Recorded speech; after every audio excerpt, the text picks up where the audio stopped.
Good morning. I wanted to share a story with you really fast about what happened over the weekend. It's with the Barnes and Noble book signing. We had been there for about 2.5 hours. We were cleaning up, getting everything packed up. I had a feeling to sign 6 books and leave them there at the store. So it was great. We had success. My husband did some video and some picturing for me, so it was awesome. We decided to go to a restaurant and go have some dinner, like a date, like woohoo, excited. And I'm telling you this while I'm still kind of hot and sweaty from a run this morning. Come back, we went to the restaurant, and I get this bing on my phone, a little text message. I look at it, and it's from a friend named Jim.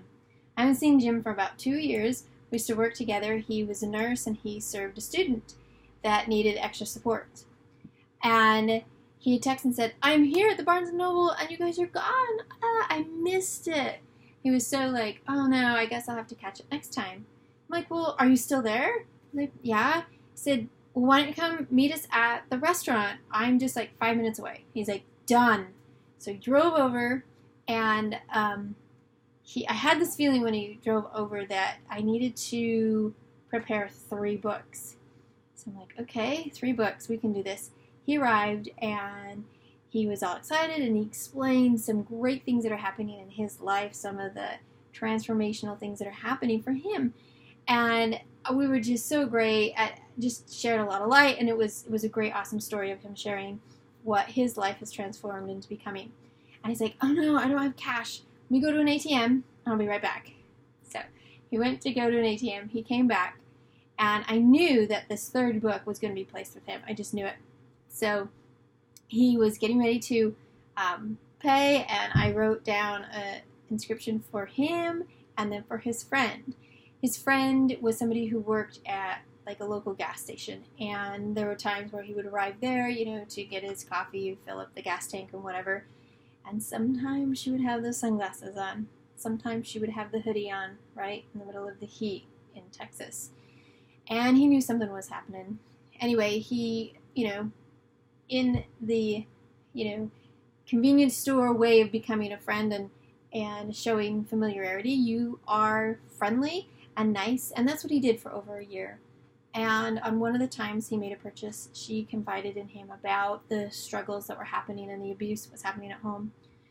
She has since left and been able to be free and gotten out. And through his support, just like I say in the Supporters Toolkit, you build trust first, and then you draw the boundary and empathy. All of these things combined together. Well, Jim did them beautifully, beautifully.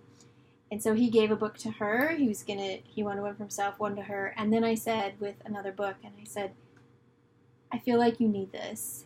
And he's like, "This is perfect. I know exactly who to give this to, and I'm going to give it to my pastor who is in charge of women's supports and needs, and I'm sure we'll be able to find the right person that it needs to go to." So my point in all of this is when you have those feelings inside of good, they're from God. Sometimes we second question ourselves like, is that me? Was that from him? What do I do? If it's good, just follow it. Because all good things come from Christ. Like it says in the scriptures, by your fruits you shall know them. So if you get those feelings and impacts and little promptings to do good, do it and see what happens. So for Jim, I'm just so thrilled that his life has had this big transformation. He was able to help and support somebody who was in abuse and now be able to place a book for somebody else. Do you see what light does? Do you see what good does? Why I say I have a beacon of light, it's for that reason. I share my light for anyone that's been in abuse, who's a victim, to become a victor. I share my light for parents, for all parents who have had maybe any special needs children. That's the light for them. I share my light for teachers because they work with students that are in abusive situations. They work with parents that are like that. They have lots of special needs in their classroom. Sharing that light for them as well. There's so many aspects of light that can be shared. And so in this aspect, it was through my pinpoints of light to help someone else. But you all have that light within you. Be that beacon of light today. Okay, we'll see you guys later. Thank you so much for all your support. Bye.